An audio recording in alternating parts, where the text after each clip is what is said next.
Dotée de grandes qualités et compétences, Ndeye Sokhna Gueye était une valeur sûre dans la recherche scientifique.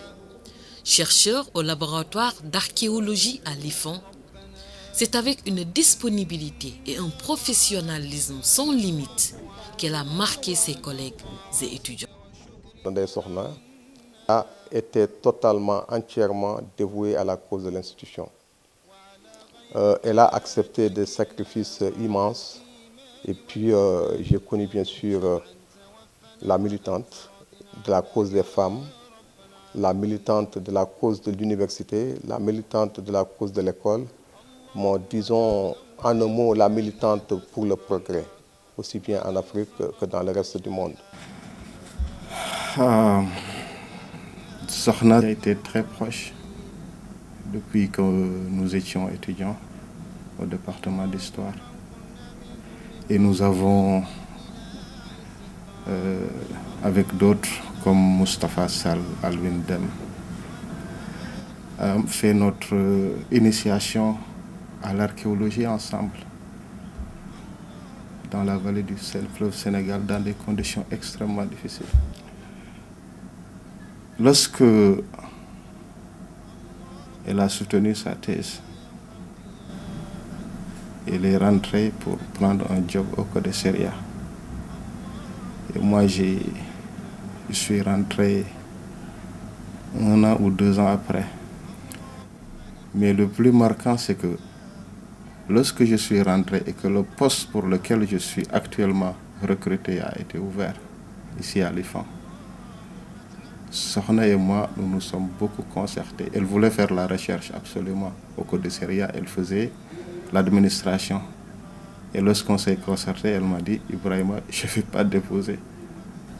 J'ai dit quoi? Elle dit, je ne vais pas déposer parce que je veux que ce soit vraiment facile pour toi et que tu aies ce poste-là.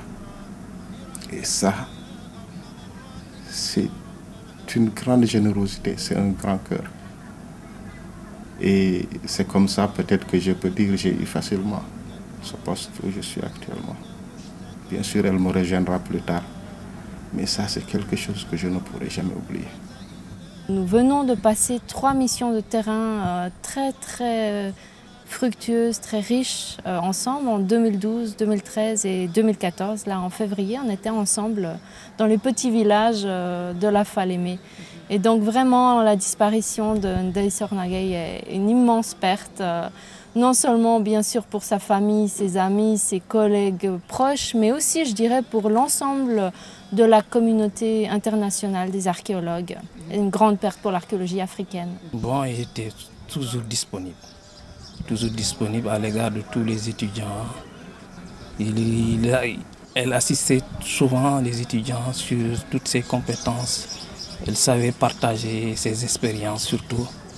Du point de vue archéologique, du point de vue social, tout. Il était toujours à côté des étudiants pour vraiment réconforter les étudiants, discuter avec eux, leur donner des opportunités également de pouvoir partager des expériences uniques avec la collaboration internationale et également de participer dans des missions de terrain et de pouvoir découvrir d'éminents chercheurs. Donc, dans différentes missions de terrain. Moi, en tout cas, personnellement, comme étudiante, comme un point de contact au niveau du Commissariat, ensuite comme collègue au niveau de l'IFAN, j'ai toujours eu à travailler avec elle. Et quand j'avais par exemple des étudiants, parce que j'étais en train de préparer ma thèse d'État, des fois, je ne pouvais pas tout le temps prendre les étudiants pour l'encadrement. Je la sollicitais, aucun problème. Donc on co-encadrait les étudiants. Quand j'avais des choses à faire, des points d'éclaircissement, des questions à demander, je m'adressais à elle et immédiatement, elle était tout le temps, toujours prête à aider. C'est ça, et avec le sourire.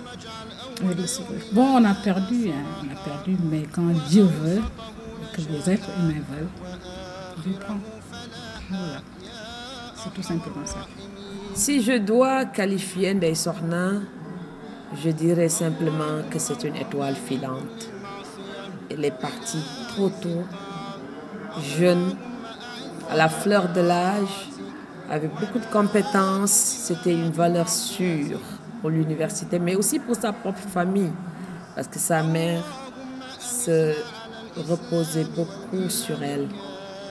Et je crois, cette fille, je l'ai connue lors de mes premières années d'enseignement. Elle fait partie des premières générations, ou premiers étudiants que j'ai eu à former ici à l'université.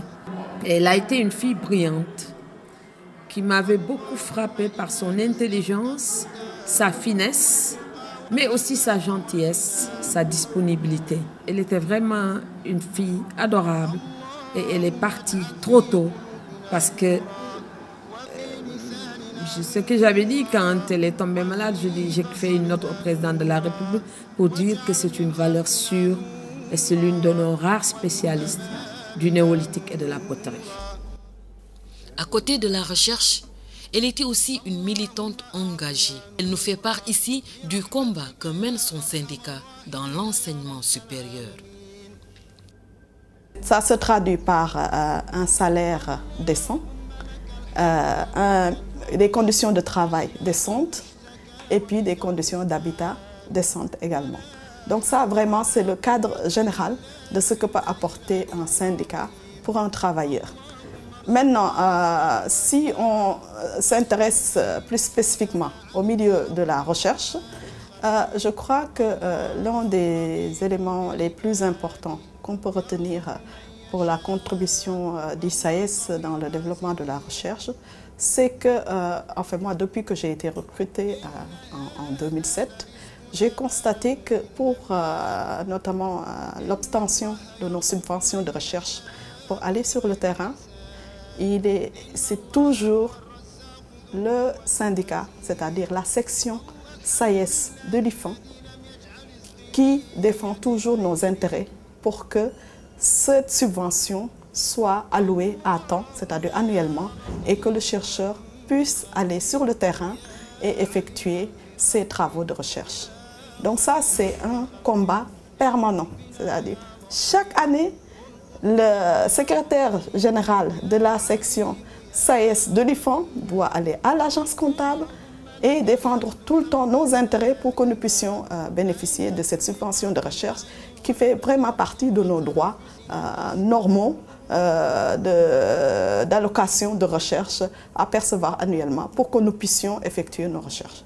La section SAES de l'IFAN a eu à jouer un rôle non négligeable. Je pense que c'était dans les années 80. Le SAES s'est battu pour qu'on ait une assemblée générale de l'IFAN, parce que l'IFAN n'avait que 4 organes. Ils ont demandé qu'il y ait un 5e organe qui est une assemblée générale qui regroupe l'ensemble des chercheurs de l'IFAN, en plus de son directeur, pour que ces chercheurs puissent contribuer à la gestion démocratique et à la bonne gouvernance de notre institut dans le sens de, par exemple, de défendre le projet de budget, d'évaluer ce projet de budget, les rapports annuels des dépenses qui ont été effectuées dans le cadre de la gestion des activités de l'IFAN, c'est-à-dire l'ensemble de la gouvernance et l'administration de l'Institut que les chercheurs aient le mot à dire, et c'est à travers cette Assemblée générale que les chercheurs ont pu, en tout cas que cette Assemblée soit mise en place et que les chercheurs puissent intervenir et jouer leur partition dans l'administration de leur institut. Et je crois que l'ensemble des réformes qui ont été effectuées depuis les années 80 jusqu'à aujourd'hui, le SAES a été à l'initiative de ces réformes. Par exemple, tout dernièrement, la réforme des grades. C'est le SAES qui a initié cette réforme des grades parce qu'on s'est rendu compte que l'enseignement supérieur au niveau du Sénégal allait à contre-courant de ce qui se passe sur le plan international et qu'il fallait moderniser cet enseignement. Et dans cette modernisation, il était important que les grades des enseignants soient revus et qu'on se retrouve avec deux corps au niveau de l'enseignement, le corps des professeurs et le corps des maîtres de conférences, et qu'on soit mis au même niveau que nos collègues qui se trouvent à l'extérieur. Mis à part cela, je pense que c'est tous les problèmes pédagogiques au quotidien, et que le SAES à chaque fois se réunit pour en tout cas essayer de proposer des solutions, parce que la mission du SAES, c'est de veiller, d'initier et de proposer des solutions à toute question pédagogique qui se trouve au niveau du campus universitaire. Et une des propositions qui me paraît assez importante, que notre section a initiée, c'est-à-dire de proposer, bon, ce n'est pas encore adopté, c'est dans la réforme des textes, c'est de proposer un directeur de recherche qui puisse uniquement se consacrer au thème de recherche, à la meilleure façon de financer la recherche, et pour suppléer ce rôle qui est attribué au directeur, mais qui est généralement, ce directeur de l'IFAN, toujours détourné par des questions administratives. Et donc ce directeur de recherche permettrait au moins de défendre tout ce qui concerne les aspects de la recherche au sein de l'Institut. Toujours présente, Ndeye Sokhna répondait à toutes les invitations. C'est pourquoi ses camarades disent ne pas exagérer en qualifiant sa personnalité de multidimensionnelle. Dans cet espace, nous avons un personnel enseignant et de recherche qui s'élève à 1329, et il y a sur les 1329 214 femmes, une collègue enseignante, quoi, voilà. Et elle en fait partie. Mais elles sont rares, celles qui s'engagent. Les Sokhna est de tous les combats. Combat syndical, elle est devant. Tout le monde la voit partout, elle est tout le temps devant. Alors, combat pour les femmes, elle est tout le temps devant.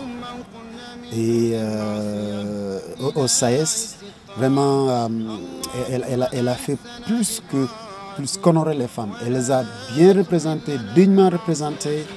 Et malheureusement, elle est partie, elle a laissé un vide. Mais je peux vous dire que, en tout cas au SAES, Ndeye Sokhna est presque irremplaçable. C'est pourquoi la perte, elle est immense. À chaque fois que je pense à elle, j'essaie de me maîtriser pour ne pas pleurer, mais c'est difficile. Elle nous a marqué, nous. Sa façon de vivre répondait certainement à son prénom, Ndeye Sokhna. Ndeye comme une mère et Sokhna comme une femme dévouée dans le travail. C'était comme notre maman en réalité. Quand ça n'allait pas, c'est avec elle qu'on allait s'asseoir. Et quand on était frustré, c'est avec elle qu'on était. C'était vraiment comme notre maman à tous. Et parfois, elle fait préparer les petites choses qu'on ne pouvait pas avoir sur place. Et honnêtement, c'est quelqu'un qui aimait s'occuper des autres.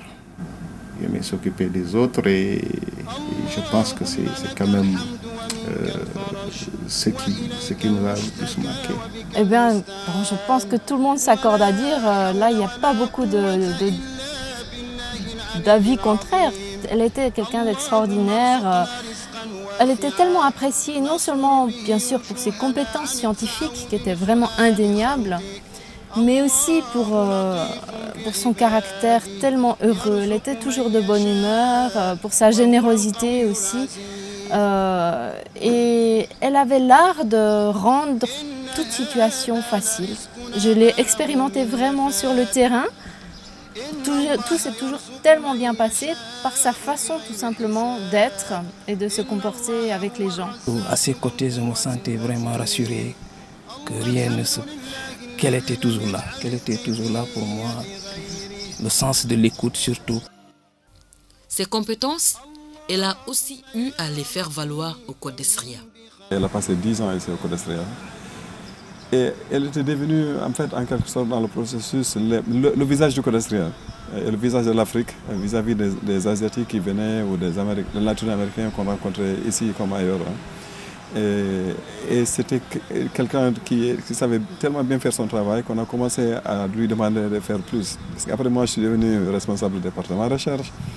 Et quand j'ai pris fonction en tant que secrétaire exécutif du CODESRIA, il était sous le départ pour aller justement reprendre il avait obtenu un poste à ce moment-là à l'IFA. Et j'ai voulu qu'il reste justement parce qu'elle s'occupait à ce moment-là du programme genre en plus de ce qu'elle faisait dans le cadre du programme CEFIS également. Et elle était décidée, je pense, à continuer sa carrière de chercheur. Et ça, c'était aussi, je pense, une preuve en fait de l'intérêt qu'il portait justement au travail intellectuel qu'elle avait vu et qu'elle avait essayé d'organiser de plusieurs manières pendant qu'elle était chez CODESRIA. Et c'est quelqu'un vraiment avec qui il était agréable de travailler. Et on aurait aimé, comme j'ai dit, la garder très longtemps au CODESRIA. Je retiens de Ndeye Sokhna sa dimension humaine. Ndeye Sokhna, je l'ai connue quand elle est rentrée de Paris après ses études. Ndeye Sokhna était quelqu'un qui fédérait les gens. Ndeye Sokhna parvenait par un don bien sûr divin à réunir toutes les personnes qui étaient véritablement autour d'elle. Et c'était un facteur qui marquait beaucoup les gens. Ndeye Sokhna voulait que toutes les personnes qui étaient autour d'elle participent ou aillent participer, ou que les gens qui étaient autour d'elle aillent faire du sport au niveau de la salle de sport du SAES. Et ça a été véritablement une grande satisfaction de ma part quand j'ai appris bien sûr que la salle de sport allait être rebaptisée salle de sport Ndeye Sokhna Gueye. Et véritablement, merci beaucoup pour le SAES de nous avoir donné cette opportunité de parler de Ndeye Sokhna. Le dernier travail qu'elle a fait avec le CODESRIA est une étude menée en Gambie, en Guinée-Bissau et au Sénégal.